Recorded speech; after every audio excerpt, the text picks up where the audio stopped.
On today's episode of the 1% Podcast, we're excited to welcome Sebastian Griffin. Sebastian is a current city council member for the city of Nampa City Council. He's also a law school student at the University of Idaho Law School, be graduating in May, along with his master's degree in accounting from Boise State. So we're excited to talk to Sebastian about all things city council related, education related, development, and what he's done to go through his life at 25 years old to be graduating, moving on in his career. Sebastian's a very impressive young man who, as a junior in high school, was able to get Senate Bill 1060 passed. So we're excited to have Sebastian on the podcast today. Yeah. So talk to us about what made you decide to run for city council, the campaign process, getting elected, what you've learned along the way, how you feel like that's been a benefit, some of the things that you feel like you've accomplished. Continued education. I graduated from CWI in that time and Boise State and was beginning law school. And Jacob Bauer, who is a chiropractor, owns a few offices in the Valley, was leaving his seat. And he said, Sebastian, I remember you and your effort in the House race. Run for city council. Nampa needs that kind of heart and drive.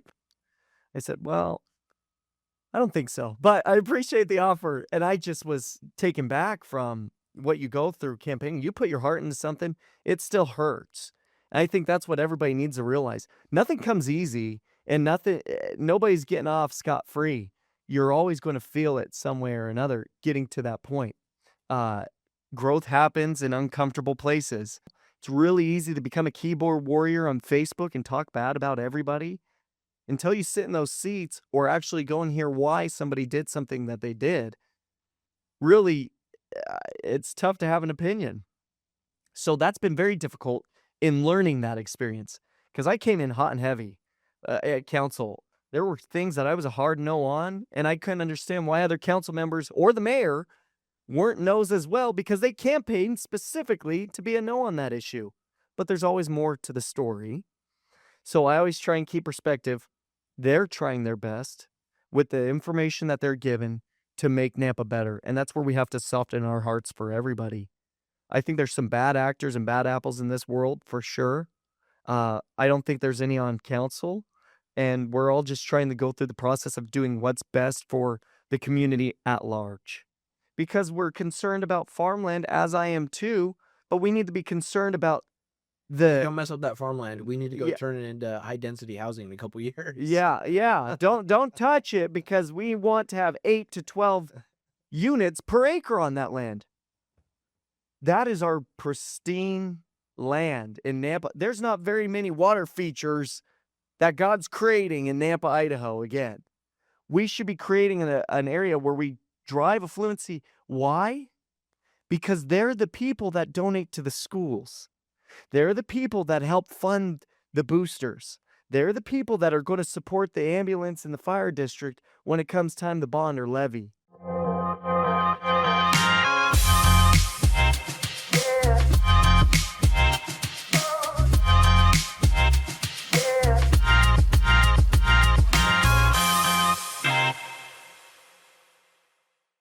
All right, Sebastian Griffin, welcome to the podcast. We're glad to have you. Thanks so much for having me. I'm happy to be here. You and I have been friends for a number of years, and we go way back, have a lot of connections, a lot of similar roots and family connections. So we've been looking forward to having you on the podcast.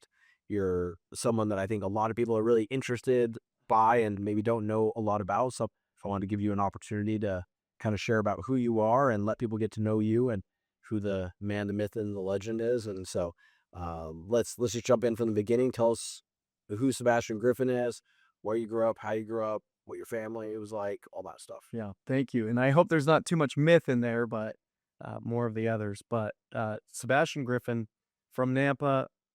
I actually grew up in Hen Springs and Boise and Eagle. My parents split off, and my mom went over to Nampa, so we went over there with her. Been in Nampa since middle school, went through Nampa High, go Bulldogs, and met my wife there. We have 2 babies now and just have full steam ahead, involved in the community there for a long time. And it's our home. We love it, and where we see our future being. So Idaho's the greatest place to be, and Nampa is one of the greatest places in the country, and I say the greatest in Idaho. So, and I know it too. You live there too. So tell us a little bit about your wife and about her family. Her family has a unique story with like her dad's family immigrating here. Maybe kind of share with us a little bit about that and kind of her background and a little bit if you don't. Yes. So Macy's parents, her mom and dad, her dad immigrated over here when he was only 8 years old from Romania for religious persecution. So his dad was a real leader for Christianity over in Romania. And at that time, it wasn't acceptable and threats against them, their family, their lives. And so they had to make the move over.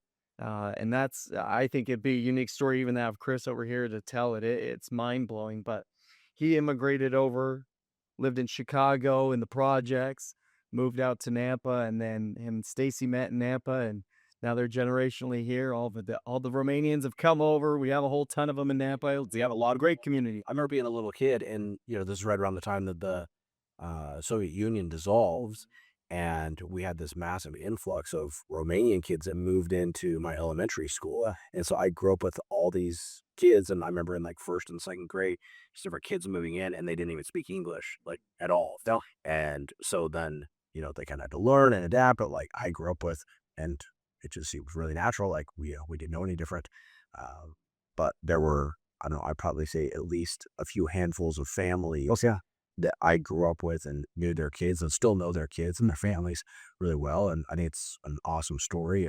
Have those people that have come in. A word that I think is very important is that they've assimilated here, right? Like they've come here, they left the previous country, they wanted to come and be Americans, they want to assimilate in, and sort of they bring parts of their heritage with them, but they came to America for a reason, and they wanted to be here for a reason, and assimilate in and become Americans. And so I think it's a awesome, beautiful story. Well, one of the funniest things that with me integrating into the family, we have a WhatsApp group chat, and I got in there and they're all Romanians. And so I changed the logo to the Romanian flag as the Romos. And I don't think I've got lit up so quick by so many people. And they said, you get rid of that. We're Americans now.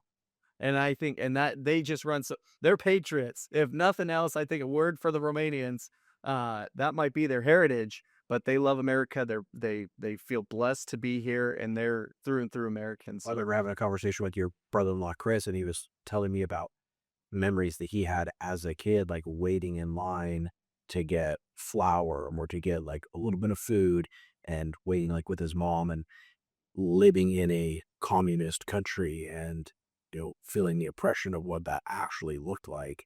And then the contrast to coming here to the United States, living in Chicago for a little bit, and then getting to come to Nampa, Idaho in the late 80s or early 90s, whenever it was.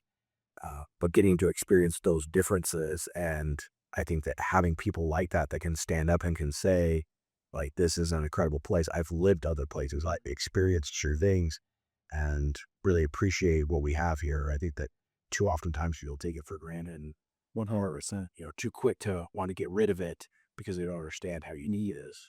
Well, and that's right before we even started the podcast, I was talking to the boys over here about it. There's so much value in seeing other cultures and traveling, and I'm a big advocate. Sometimes we get harped on, why are you spending money on traveling? You should be buckling down and saving, and Dave Ramsey this and Dave Ramsey that. If you can't see the world, you can't have perspective of how good you have it here. Idaho literally is the greatest place to live. And I personally could say that because I've seen other places throughout the world on different continents and different countries throughout. You wouldn't want to live there. It's neat to vacation, but we're so blessed here with our rights, with our opportunity, and there's nowhere else in the world like it. It's one thing to go be on a all-inclusive resort, sure, somewhere where you're shielded from what life actually looks like there, but you go a couple miles away, life changes pretty quickly. That's right. Big difference between vacationing there for a few days and actually living there. To get the perspective of somebody that's serving you from the buffet line is a whole lot different than being in that buffet line. And I think that's just the perspective. Anywhere you go, we like to visit with the people and learn the culture. And so as much as Idaho's a bubble, and I think it is, to pop that and be able to go outside, and even in our own country, living in California for a stretch, going and working in Georgia for campaigns and elections, we really have a lot of opportunity that even within our own country, a lot of people don't have, and a lot more freedom than a lot of those places too. Yeah, and I want to get into that and talk about that. You may have had the politics bug, sure, for as long as I've known you, and I've known you since you were probably 17 or 18.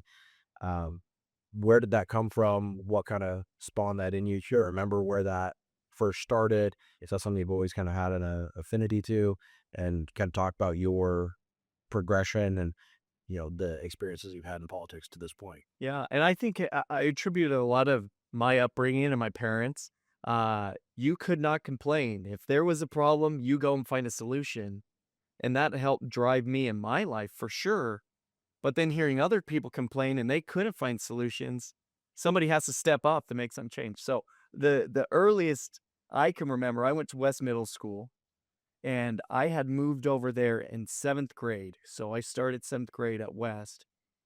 And the issue of the school was just how disgusting the bathroom smelled and how nasty it was to be walking down the hallways and right in the commons, eating your lunch and smelling the bathrooms. And it was a complaint for months and months and months. And I'm a brand new kid on the block. And I said, well, let's just go talk to Miss Doobie, the principal of the school, and have her solve the problem. She helped as much as she could, but budget constraints, all these things, never came to fruition. And so I said, you know what? I know student council has some money. Let's ask them. Never got any traction. I think everybody tried, and I'm not attributing it just to me.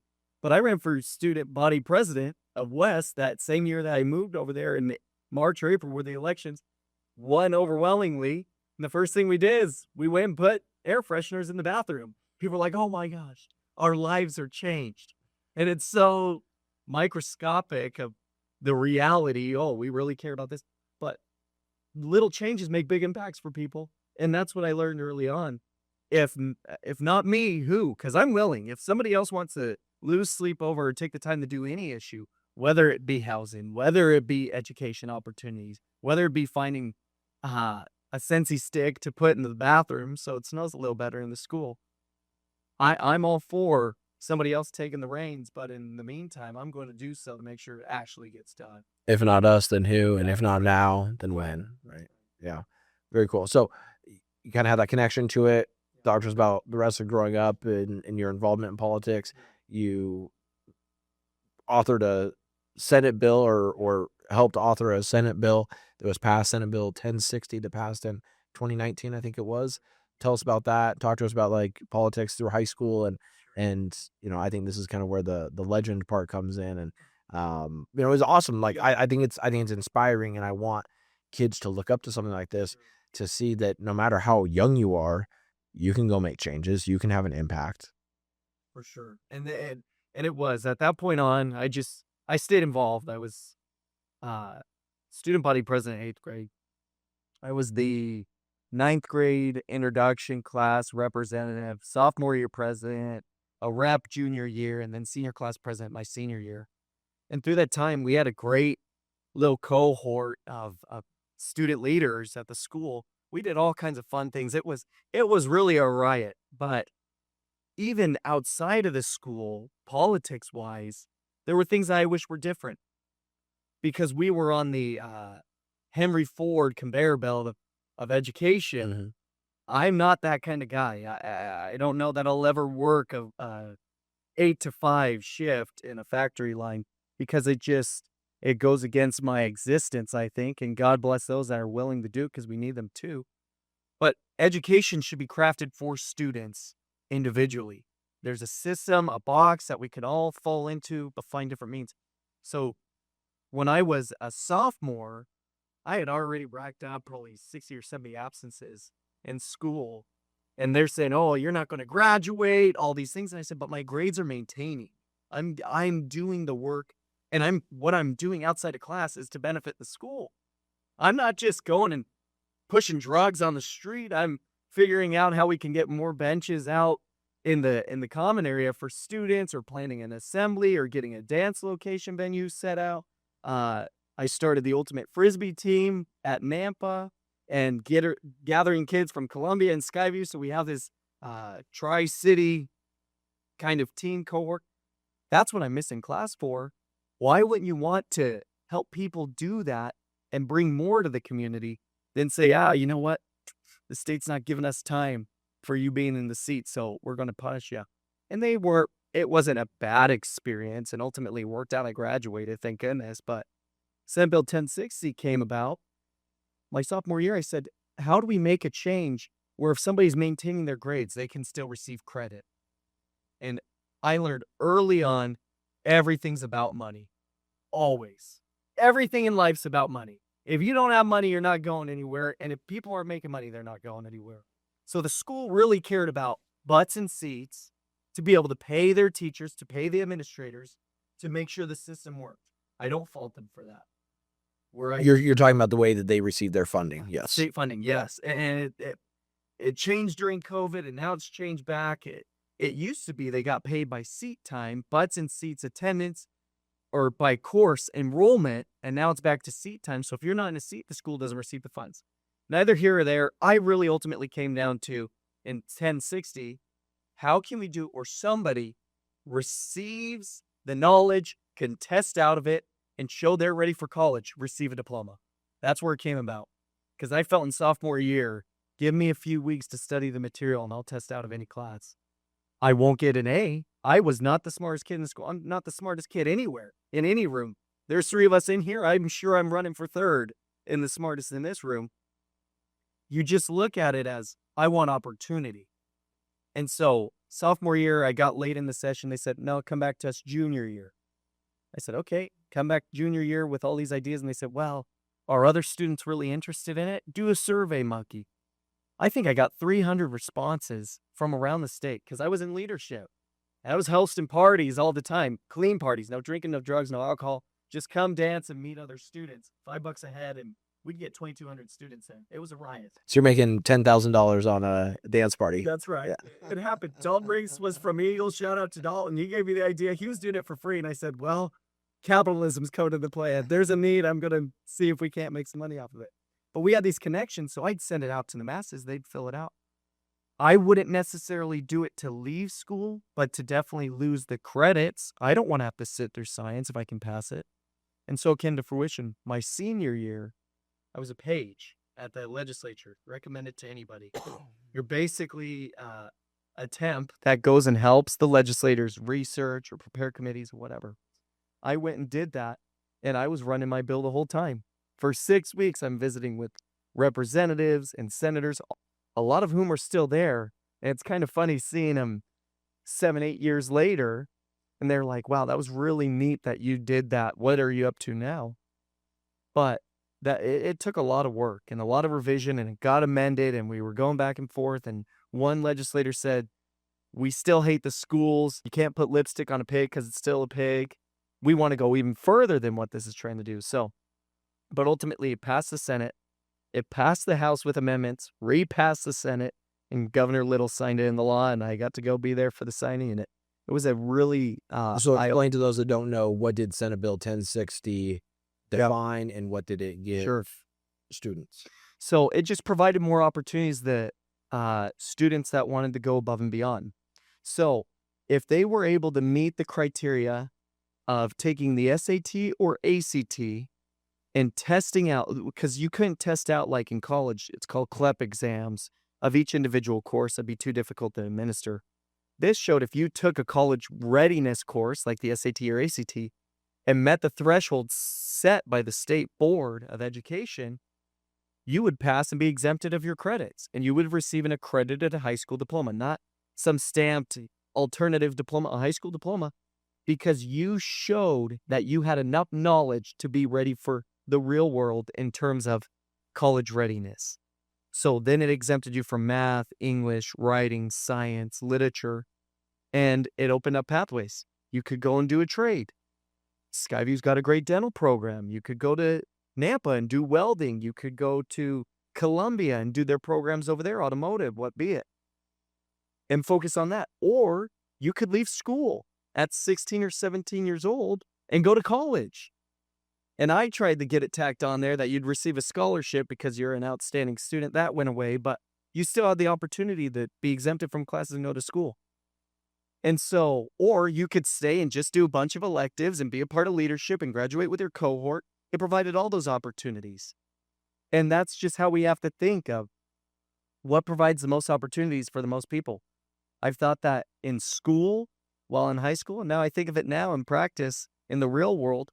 And that's why I do work with Mountain States Policy Center. That's why I ran for city council. Get government out of the way and provide as much opportunity for people, because we're all going to benefit from it. I love it. It's inspiring, right? Like to hear about everything you went through, the steps that you took, the process that you went through, and all the work that was associated with it. I think that people too oftentimes think that change is possible without a lot of hard work. And anything that I've ever done in life always is harder than you think it's going to be, takes longer than you think it's going to take, and generally costs more money than you think it's going to cost, right? Always. And so all those things always take place.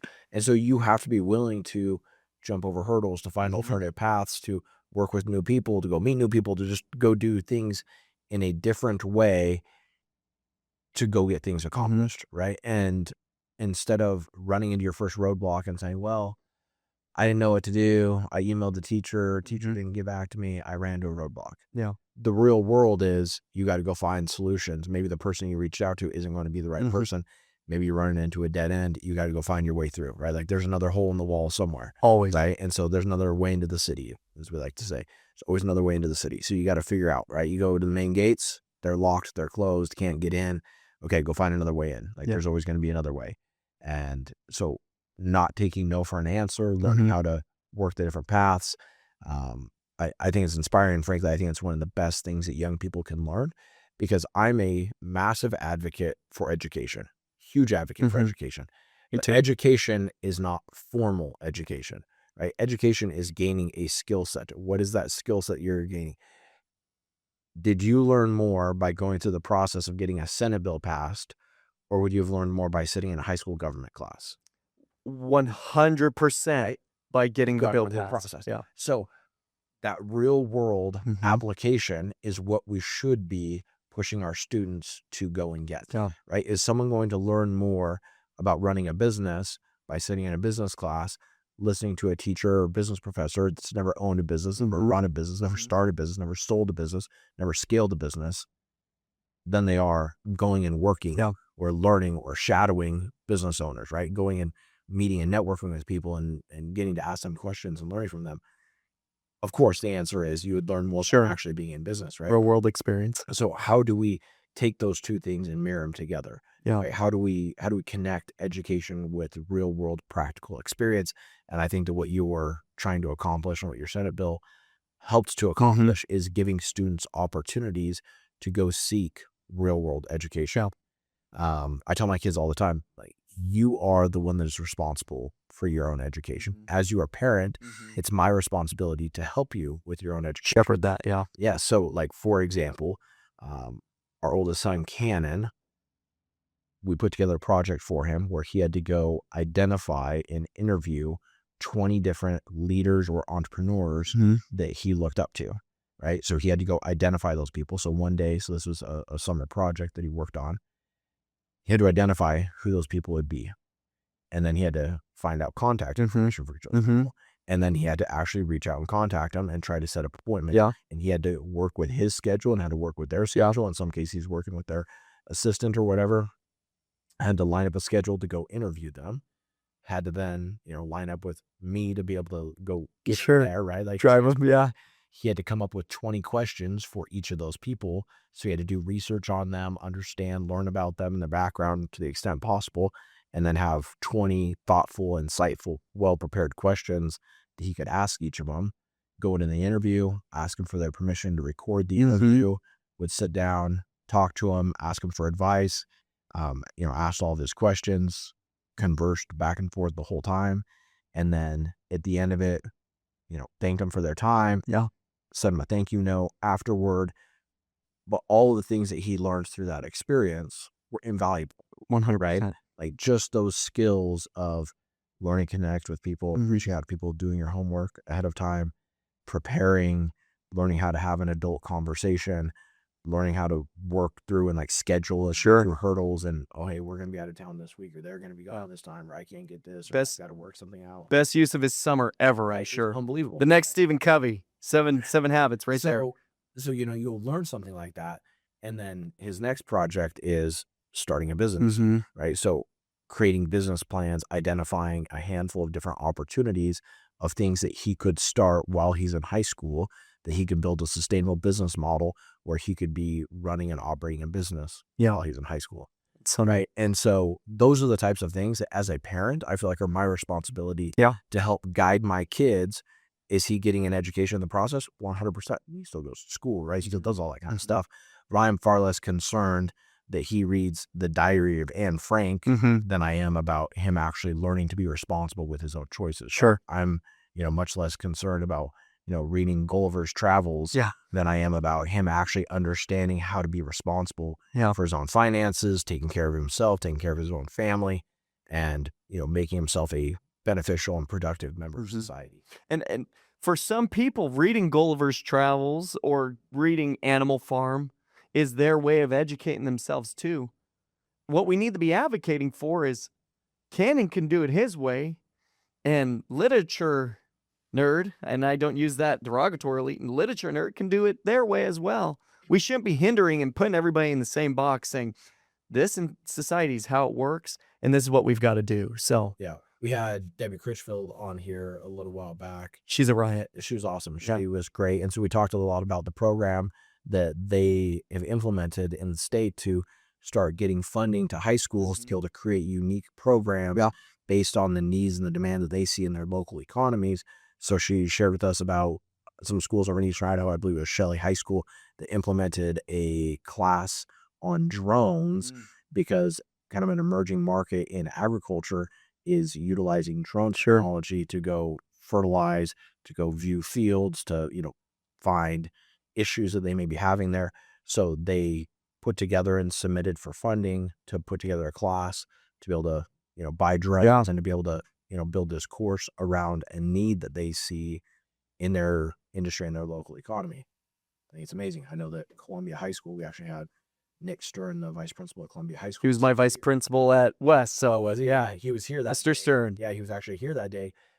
And it just so happened because they were trying to put together a podcast class over at Columbia High School. And part of the reason he wanted to come be here is watch and observe and learn and see, how an actual podcast gets produced and created. Good for him. And Debbie Critchfield happened to be the guest that day. And so we're talking about, getting the funding to do so. And so we connect the two of them. And it was awesome, right? But now that is how education should be. 100%. How do we create opportunities for our students to gain relevant education that can actually help them to go provide for their families, right? Like that's the point of education, is to help our kids learn how to think, not what to think. Exactly right. And to go help them to learn skills that can go help them to go provide for their families. It's awesome. And I think you keyed up one of the big points in my life that I try and keep as the North Star.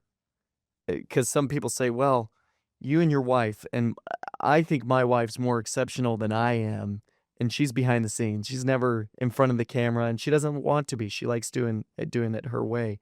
It all comes down to two things: communication and networking. Because if you can't communicate with somebody or articulate what you're wanting to do or why you're better than the other person, you're never going to get anywhere. And if you don't have the network to be able to sit in on the podcast or sit in the board meeting to make those decisions, you're never going to get anywhere. And I think those are two of the undertones that I say, if anybody can go and do anything, it's go and communicate with as many people as you can and build a network. So, and that Cannon did it with his 20 advisors.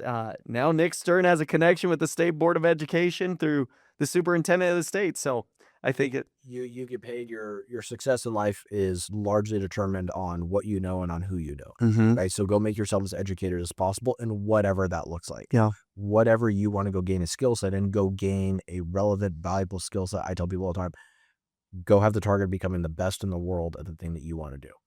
Go be the best thing at that, right? Like whatever that is, you want to be the best basketball coach, go pour yourself into studying, learning, training, networking, connecting with people so that you can become the best basketball coach in the world.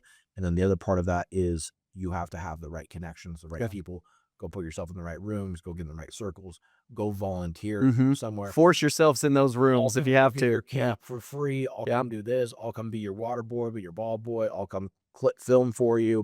Whatever you need, go get your foot in the door somewhere, right? Like go start finding people, connecting with people, and go get yourself in the right rooms.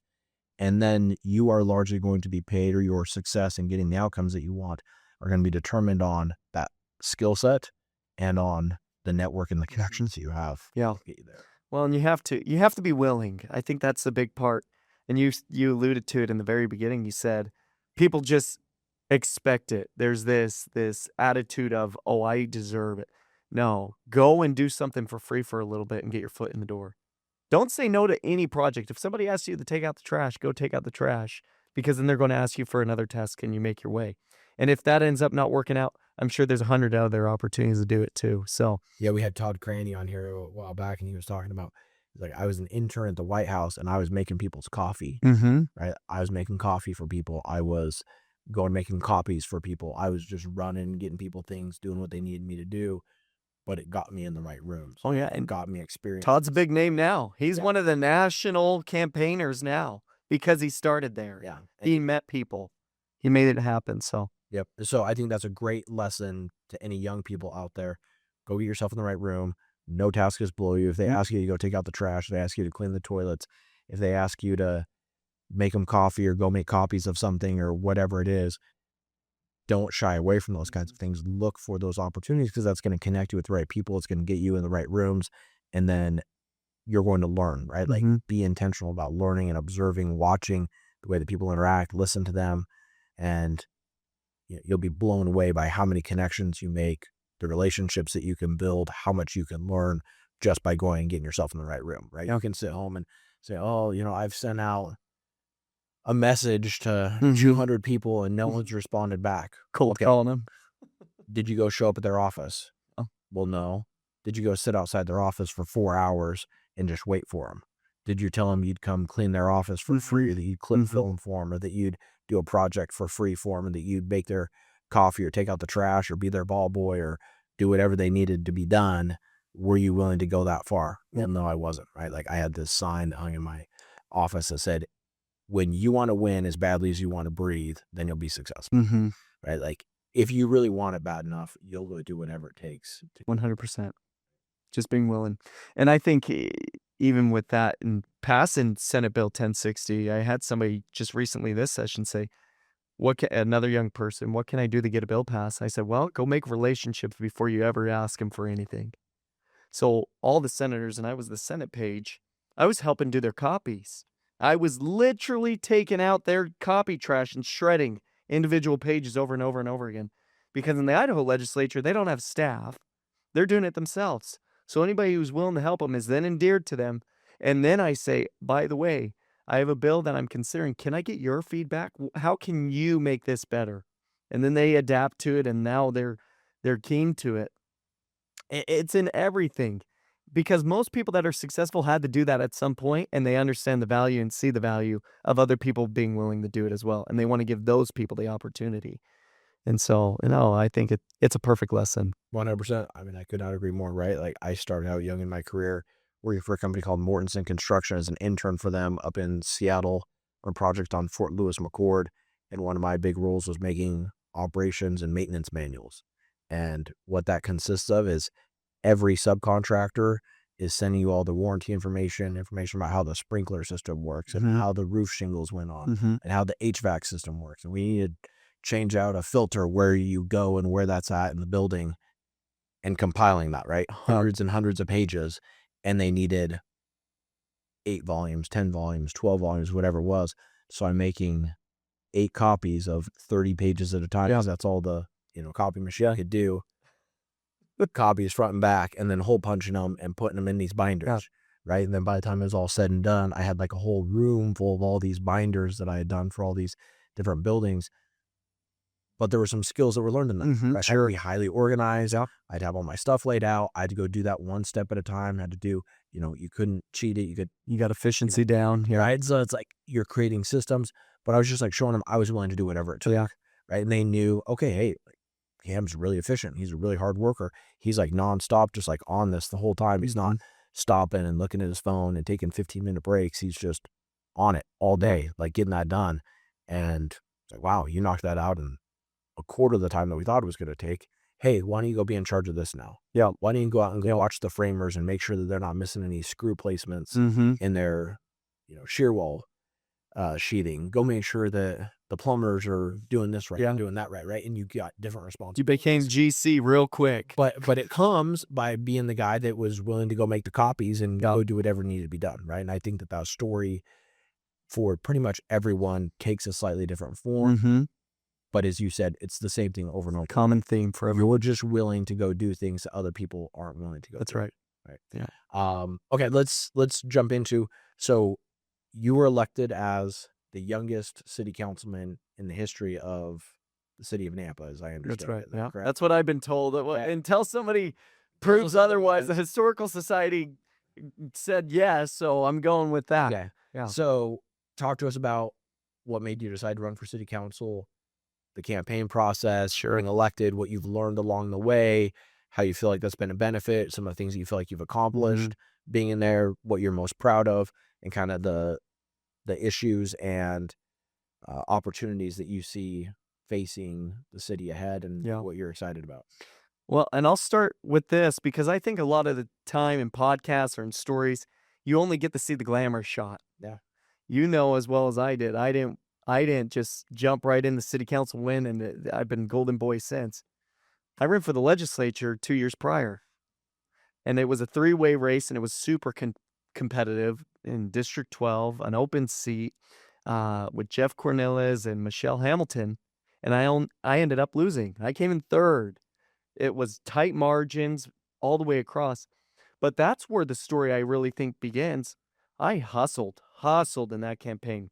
You hustled too, because I know you fixed some of my signs and got them up and helped along the way. And so many other people in the community. It wasn't just me. I just got to be the token boy for it. A lot of people, but I knocked 4,600 doors that race, and that laid the foundation.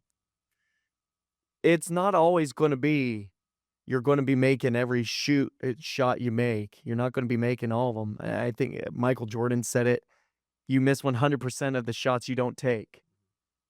I took that shot and I missed, but I didn't let it squelch me and didn't do anything beyond that point. I frankly was saying, politics is kind of a nasty deal, and it was a nasty race in a lot of ways, and it's a lot of wear and tear on your family and time, and financially it was expensive. It was one of the most expensive races in the Treasure Valley because we're hustlers. There was a lot of hustle from all the candidates in that race.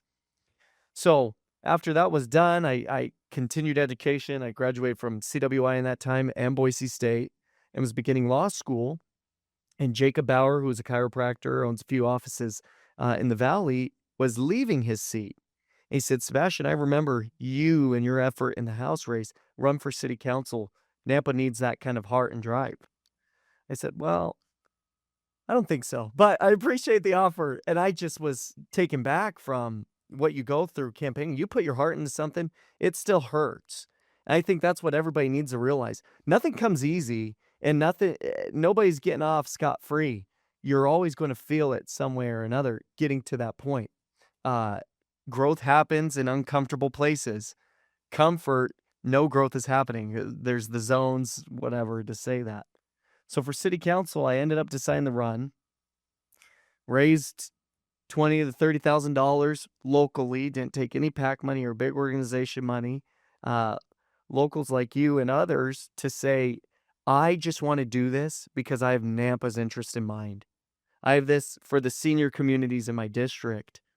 And it was true. It wasn't just a campaign stump speech. You have to believe in what you're doing, or you'll never be successful. Or people are going to see right through it, and you're going to have short timers, and they're going to throw you right out quick. And I hope people believe that. Whenever I made a decision or voted a certain way, it's because I really was, number one, prayerful and thoughtful in that, because there's somebody that is behind all of this, and we're just vessels in the process, and being willing to actually take that too and make decisions around that. So at the end of the day, whether I run again or don't, I can say, you know what? I am leaving with my own character intact. I didn't sell out to anybody. And 50% of the community is going to hate me either way, so might as well just keep moving forward. So it was a tough process. I don't know if that answered your question, but there were so many steps going into that. You have to get volunteers organized. You have to pay contractors to do your mail, to do your messaging, to do your marketing, a lot of which I was doing myself because I am budget minded, and that's just how I think. If somebody's going to charge me $1.50 for a mailer, I'm going to find a way to do it for 80 cents, and then I'm going to send 2 mailers, which I did. One of my opponents made a comment on Facebook, how's this possible? And just so mad because for every one they sent, I sent 4. And I just was hustling. And that was in everything. You've got to go above and beyond. And so I knocked 4,600 doors again, wore through. I always buy a new pair of shoes before every race because I want to see the work I put into it. You can read the stats and the reports, but there's nothing like a worn out pair of shoes to know you worked hard. And so I don't know why, but I have both sets from my first race and my second on a shelf, and they're worn through. There's no shoemaker that's going to fix those. But it gives me that proud moment of I will never, ever, ever work less hard than anybody else. If I ask somebody to go knock doors, I'm likely going to be knocking the same amount, if not more. If I'm asking somebody to make calls, I am doing the same amount, if not more, because I want to do it and I want to achieve it. And it's not going to be on the backs of anybody else. You have to be willing. Nothing in life comes easy. You have to be willing to put in some work and effort, and it causes strain elsewhere. And that's the other non-glamorous side of politics and business and success. There's only so many hours in a day. There's only so many years in someone's life.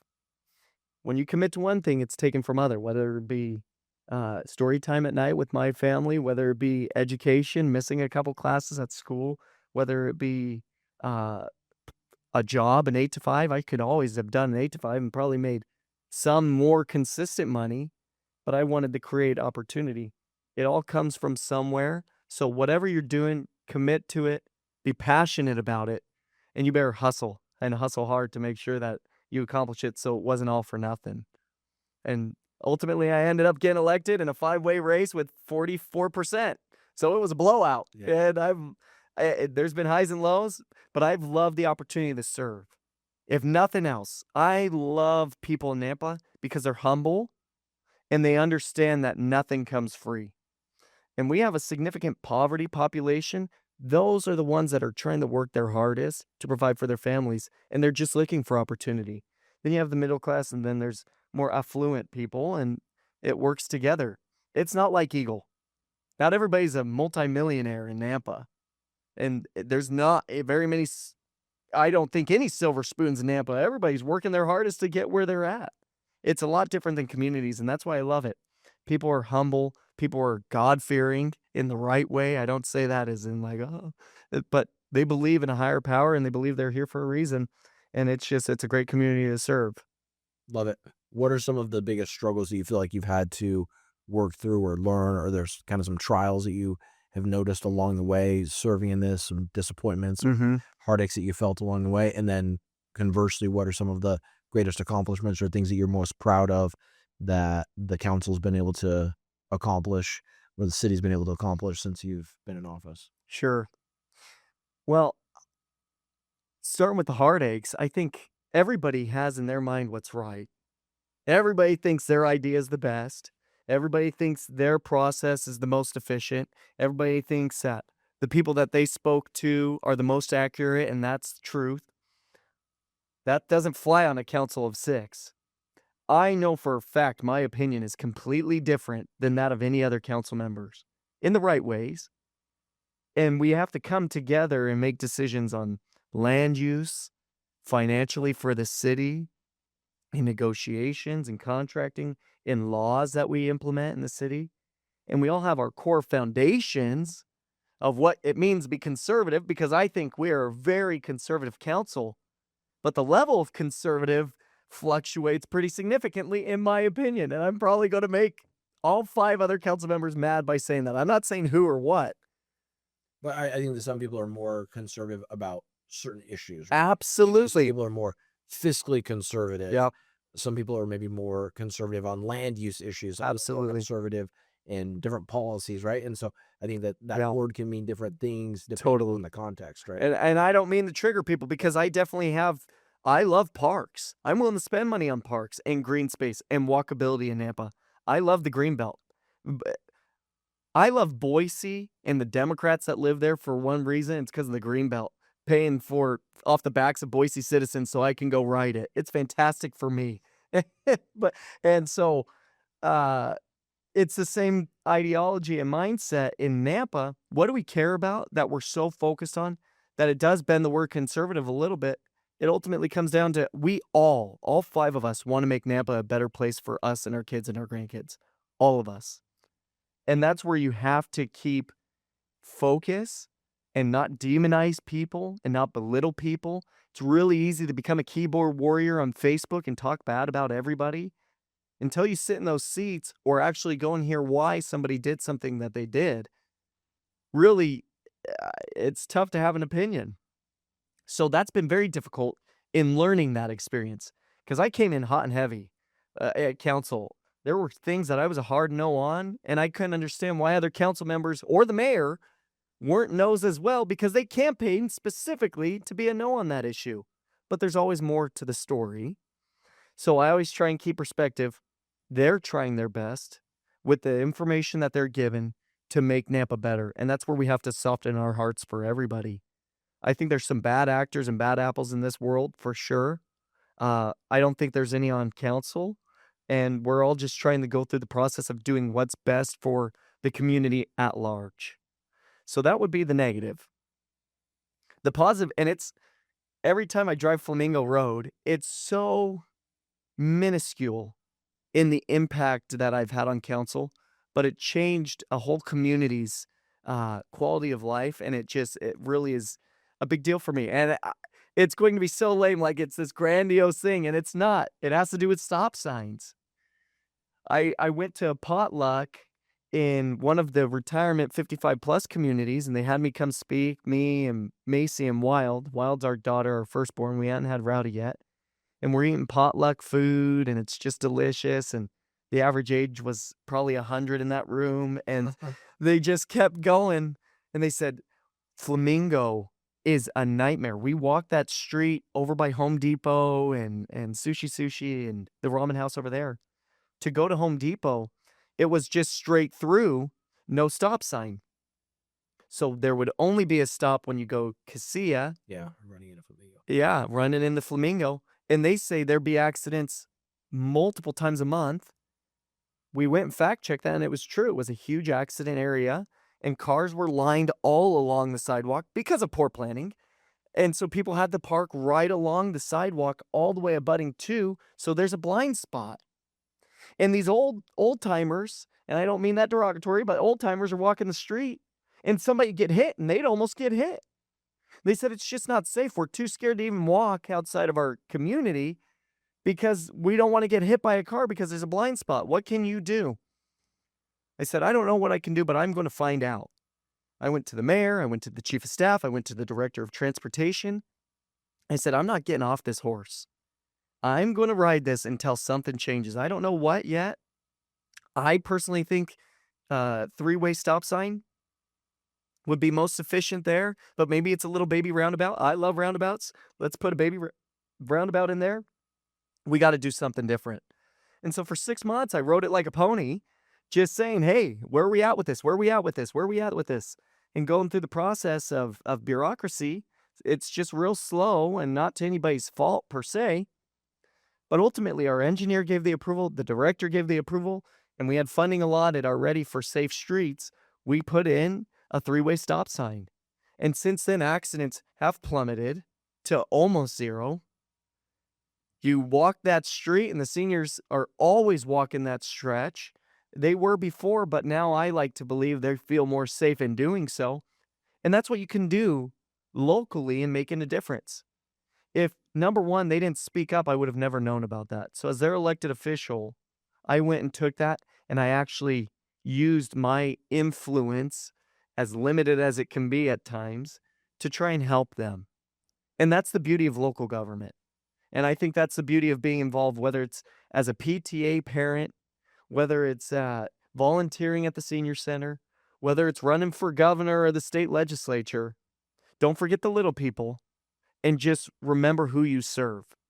And I think for me, I think about that all the I time. think that's a great story that embodies elected officials caring about what their constituents care about, and carrying out the execution of things that actually help make their life better. Yeah. Right. As small or insignificant as that may seem to someone on the outside, the fact that you kept your word, you listened to those people, Sure. you represented them and tried to help make their community a better place is exactly what you're like, right? And those people don't forget that, right? When they go to the polls and they go vote, they remember that sort of stuff. So I hope they're still around by that time coming around, but no, I think that's great. What are things that you would like to see if you're envisioning the community moving forward? What are changes and maybe big picture macro items that you would love to see taking place in Nampa moving forward? one of the things that I've harped a lot, and it's not very popular, and it goes to what I said earlier, we need a diversity of homes and of status in the community. We have to take care of our low-income folks. We have to maintain middle class to keep the humility, but we also need to attract some affluency into the community, because that is what trickles down to support the other two tiers. I do not want Nampa just to be a bedroom sleeper community where the house that you buy, you're maxed out at 3 bedrooms, you can't afford, and then you go and you live in Meridian or Eagle. I don't want people to leave Nampa, because there's a character and a quality about it that drives people there and keeps people there. It's keeping me and my wife there. We can't lose sight of that. But what's come to happen is that we only have, and we're working on it, and we are. I'm not faulting anybody. When I say this, it's not to disparage previous administration or disparage previous council members. Everybody's working with the best of the information that they have in the time that they're there. So in the time that I'm here, I'm going to raise a lot of issue with the fact that we do not have high-tier housing for folks to live in. Lake Lowell can be a beautiful place right along the hillside. We have Lone Star Ranch over there, and I can't remember his name, the developer. He's doing good projects. John Cotner. Cotner is doing good projects over there outside of the city, against the will of the city, because we're concerned about farmland, as I am too, but we need to be concerned about Don't mess up that farmland. We need to go Yeah. turn it into high density housing in a couple years. Yeah. Don't touch it, because we want to have 8 to 12 units per acre on that land. That is our pristine land in Nampa. There's not very many water features that God's creating in Nampa, Idaho. Again, we should be creating an area where we drive affluency. Why? Because they're the people that donate to the schools. They're the people that help fund the boosters. They're the people that are going to support the ambulance and the fire district when it comes time to bond or levy. When we keep strapping our low-income folks and saying, hey, we need this or that, dude, I can't even afford my rent this month, let alone the potential of tacking on another $210 million bond. No, I'm going to vote no. Not because I'm a bad person, not because I hate you, not because I disagree with the system, because I literally can't afford to. That's what we're dealing with. And in a budget crisis, and I would say Nampa's kind of feeling that, we need to work with our public-private partners. There has to be government. And I think there's a proper role of government. Everybody has an opinion on that. But we really should be leaning into the private sector and the free market, because they are the ones that are elevating all of us to the next level. So what do I see for the future in Nampa? I want to create prosperity and opportunity for more businesses, not only industrial and commercial. I don't want just the big nation known names. I want the local organizations, the American constructions, to keep seeking after Nampa because of the quality of life, because of the opportunity that we provide, and because we're creating a diversity for both them and their employees to stay, live, work, and play. And then we got some great churches too and everything else on the spiritual side that's going on. That's, I think, is also unique and maintaining that in perpetuity. So I love it. We had the opportunity a few weeks ago to go down to St. George, Utah, mhm. and go tour some parade homes in there. It's beautiful. It's amazing. They have, from what I understand, the highest attended parade of homes anywhere in the country. A lot of beautiful homes. People come and travel from all over to come see it. And I started thinking to myself, why and how does St. George, Utah, out in the middle of the desert, Oh yeah. attract so many people? Why are so many people wanting to come build these beautiful, amazing houses here? Mhm. That wasn't always the case, right? Like, it used to be not that long ago, there was a joke that you couldn't give away land in St. George, right? Like, people would say if you had to choose between having a house in hell or a house in St. George, you'd choose a house in hell, right? Because St. George gets really, really hot. Yeah, oh yeah. But they have been able to, I would say, through good policy, Mhm. good decisions, and wise leadership, have been able to turn St. George, Utah into a place where people want to go, turn it into a destination place where people want to go build second homes. Mhm. People are choosing to retire there, to go move their families there, to go work remotely and choose to live there.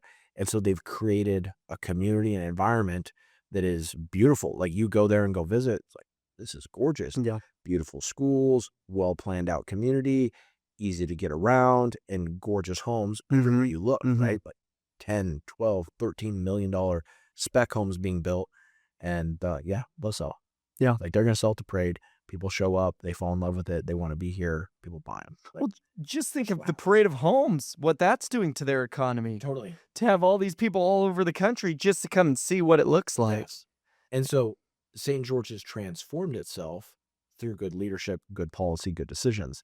And I think that's a great example that any community Mhm. can do the same thing, right? Regardless of maybe how it had been previously viewed or decisions that have been made in the past, that you can transform any community 100%. through great leadership, right? Through good policy, through saying, we're going to take the stance that unless something adds significant value to our community, Yep.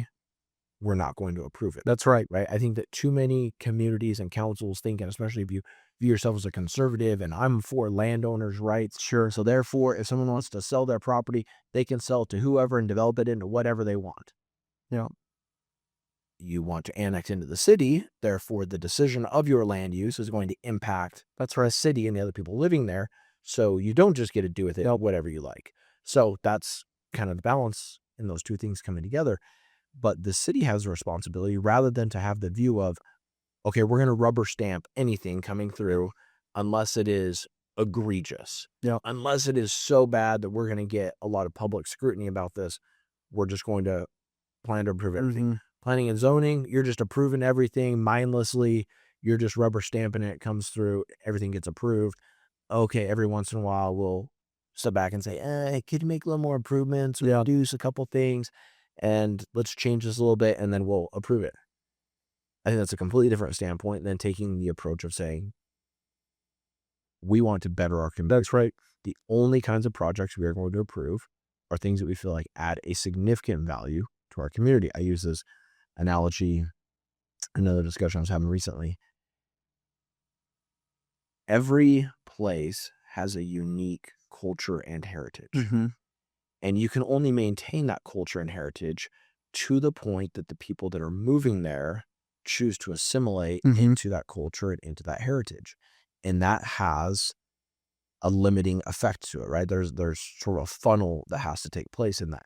That if you allowed every person that wanted to move here as quickly as they wanted to, you have no culture. That's right. Heritage. It gets washed out, right? The analogy of, Dilutes it. Yep, it just gets diluted. It's like having a cup of Kool-Aid and you go pour 10 gallons of water on it. That's right. You don't have a cup of Kool-Aid anymore, right? Like, Kool-Aid's gone. So we have to be mindful to say, we want to preserve our culture. We want to preserve our heritage. We want to preserve what makes Idaho a great place. We want to preserve what makes this community a great place. And so in order to do that, we can only allow enough people to move here at a time to which they can still assimilate to our culture, our heritage, our values, and we can maintain that. Because if we just approve everything, if we just let anyone that wants to move here, then pretty soon you have no culture, you have no heritage, you have no shared values, and you have no community, right? Like you're just a compilation of homes and businesses. That's all right. you are. You That's don't have a right. community. And those are two very different things. And so I think that idea of assimilation, right? People want to leave where they lived previously for a reason. People don't leave California because they love it and they're totally happy with their life. No, sure. Right? They would have no reason to. They don't Yep. leave Washington or Oregon or Colorado or any of these other places that people are moving from. They don't leave those places because they're totally happy with it. They're leaving for a reason, right? Let's not repeat the same reasons why they're choosing to leave. And a lot of that has to do with the assimilation factor. Now, conversely, the opposite side of that, people are going to say, oh, well, if you increase the demand of people that want to live here, right, that funnel just gets bigger. More people want to live here. You're approving fewer projects. Naturally, that's going to make home values increase. Sure. Now, people want to conveniently be on either side of this argument, depending on what benefits that. Exactly right. moment, How right? close it is to their neighborhood. Yeah, well, but even if I told you, hey, we want to come build a dump right next door to your neighborhood, and it's going to smell like garbage all the time, and it's going to look terrible, and there's going to be, crime issues and other things like that, would you be for that? Their property rights don't matter anymore. Right? Yeah. Absolutely not. You would not be for that. Yeah. Well, that's going to plummet your property value, but that's going to lower your taxes.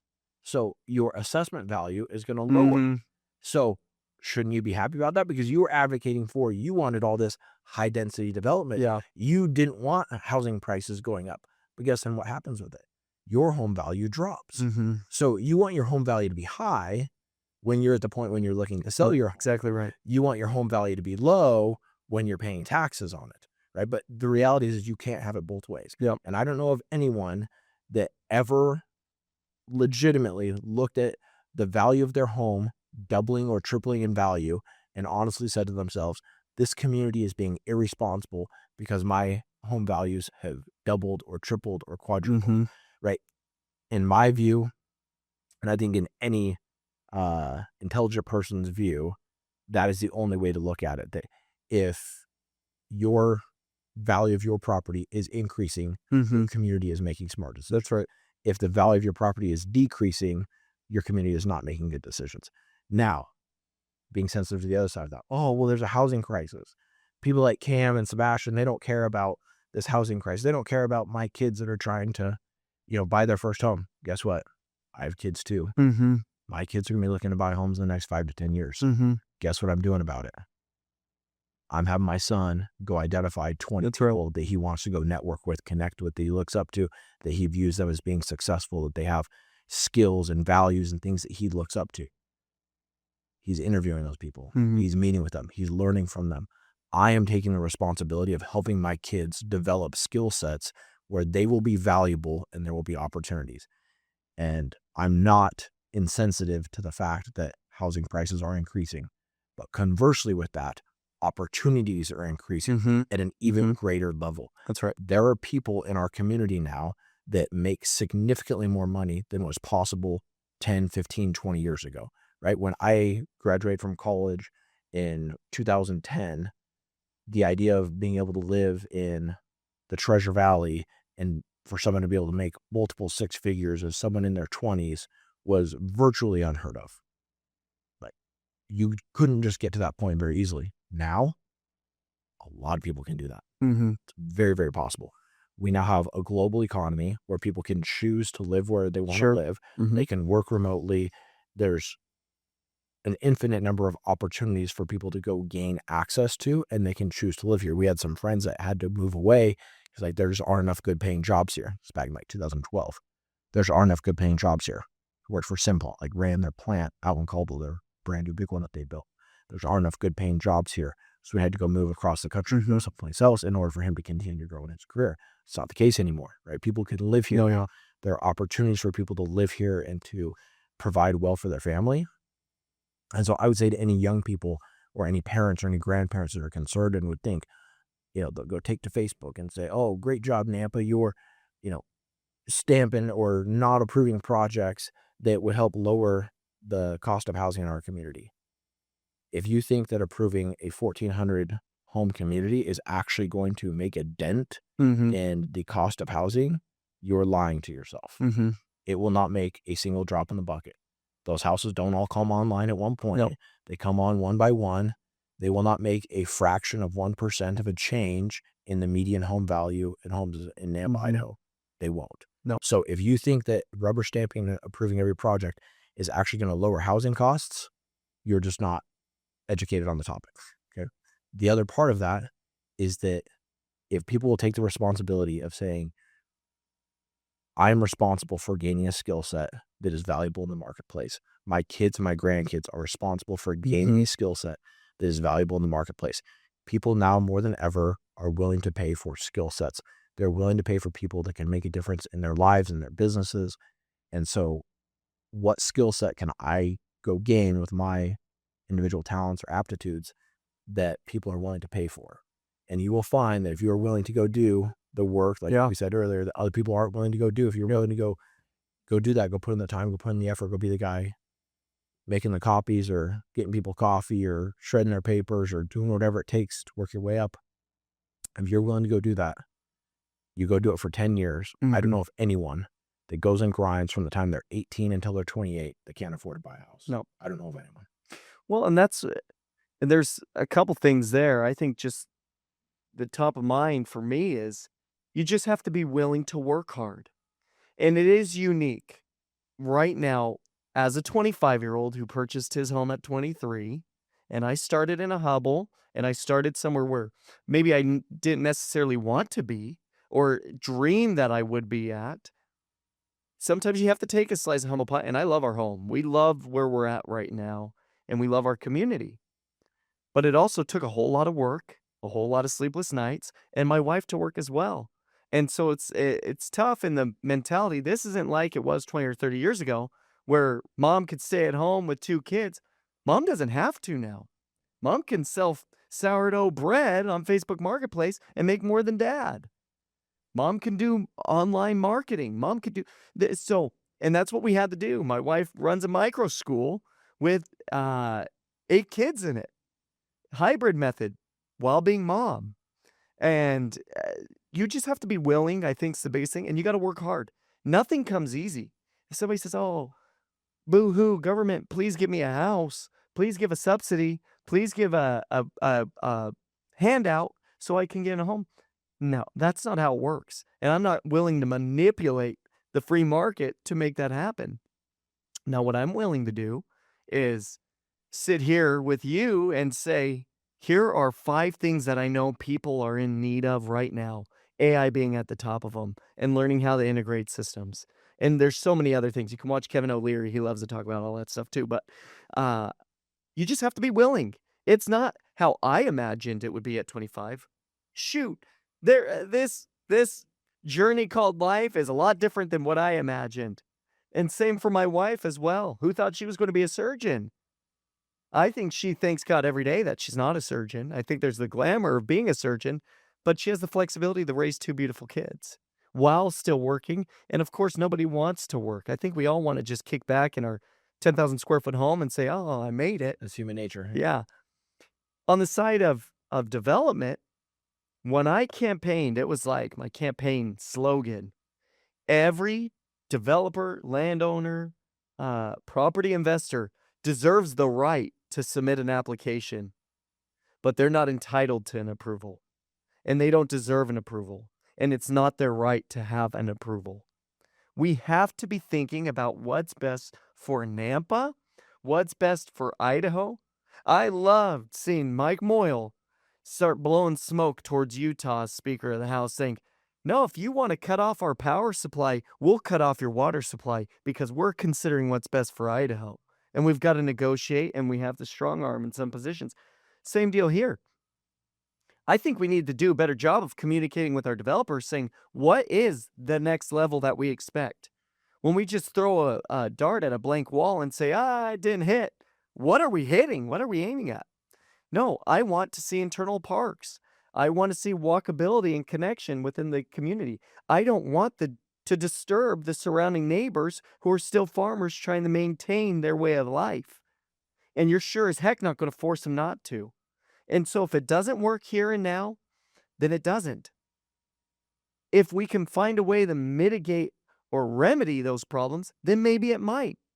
But don't come in with the idea that there's going to be a rubber stamp. And I think within the last year, that was a lot of shock and awe because it was a 3-3 council on a lot of issues. Yeah. And everybody swapped sides throughout that process. On one project, this one stood here. This person always was a no. That hardly ever happened. We have a diversity of thought, but we all are trying to achieve that higher standard because Nampa is not what it used to be in the 70s, 80s, 90s. It's not. It's not where you go buy drugs. It's not where you go have a gang fight. It's not where you go. This is where young families want to raise up their kids, where they want to strengthen their connection with God, and where they want to be able to live, grow, and build wealth. And you have an opportunity to keep families like that here because they come start out here, their kids get in school, they make friends, they start playing sports or have other things they're involved with, their church community or whatever. They make friends, they put down roots. We need to keep people like that in the community, right? We need to have, as you put it, a diversity of housing and opportunities for people to be able to live and learn and work and grow and develop their family and to be able to put down roots without saying like, oh, hey, you're kind of outgrowing us. Like, that's right. We'll take you as long as you're in an apartment or in a rental home. But then once you want to get outside of that, then you're going to have to go move somewhere else. We don't have an opportunity for you. We don't want to be a 100% transient community. If people outgrow their 3-bedroom, 2-bathroom, we should have within those developments or within the close vicinity, ward boundaries, the ability to go and move into the next home, their next forever home. That's what's tough. And I think we're in that direction and it's starting to be heard loud and clear. And it's continuing to do that. And that's what my hope is for Nampa, is that we don't set a limit on opportunity for people.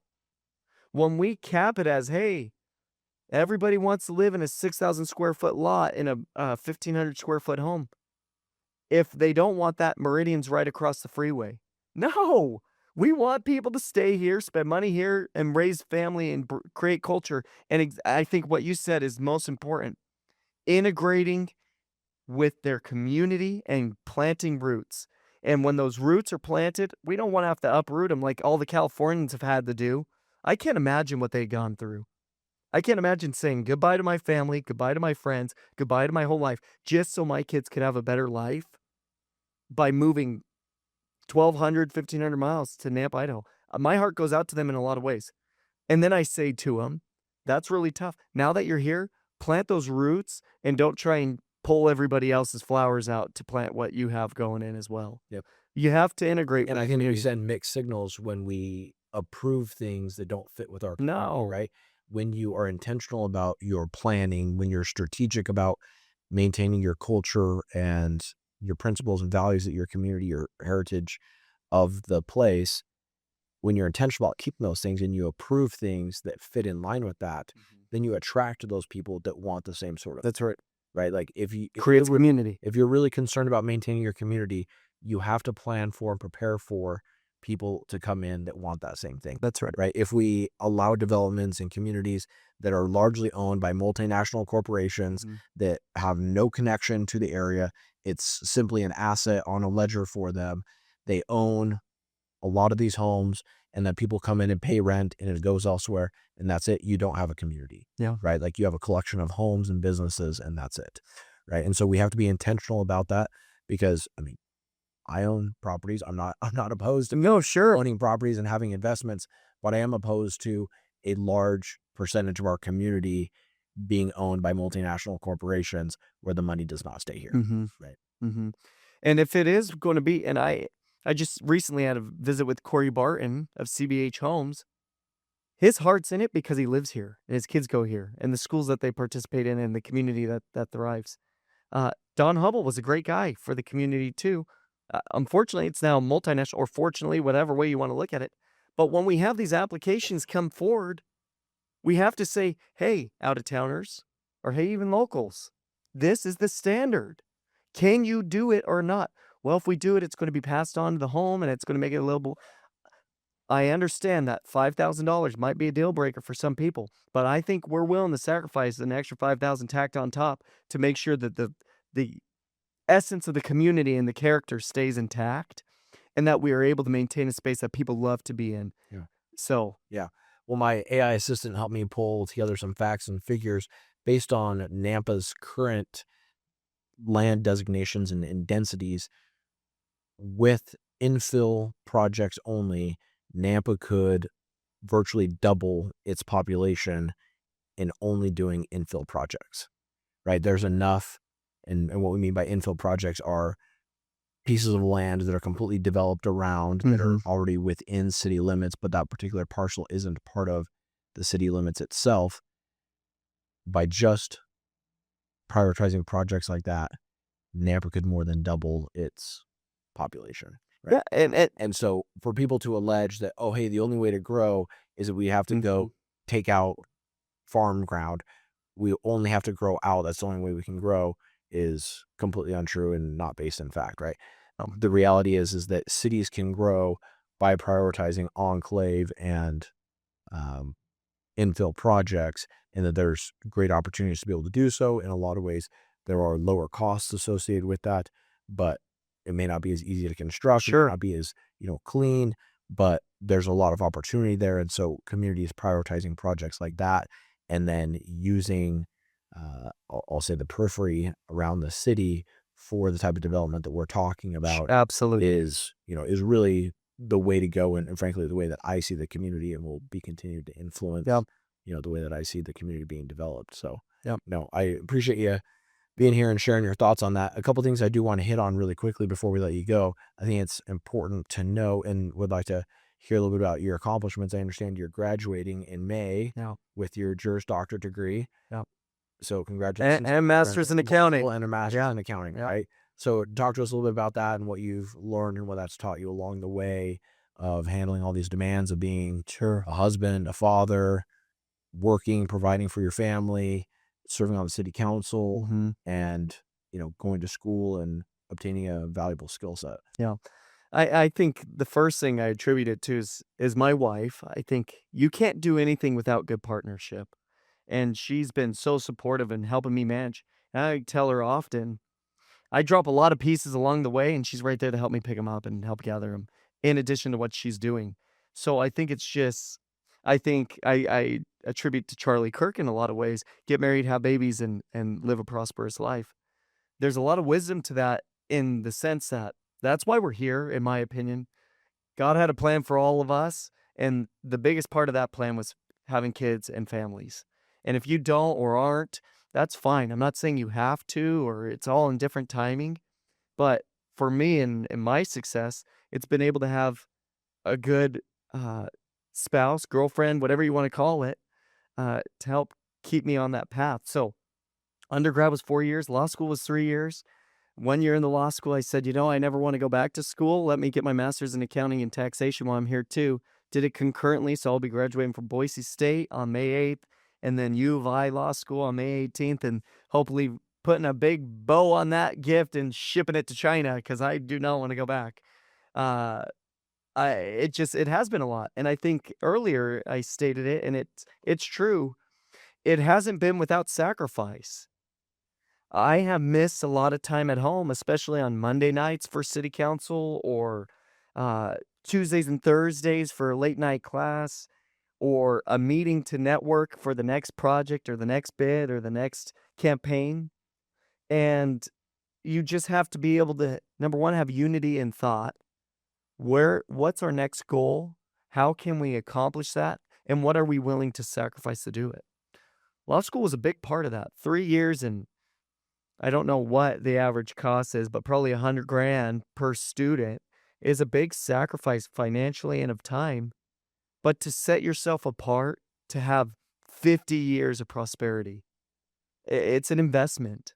And anything that you should do should be an investment to you and your family, and those that come after you.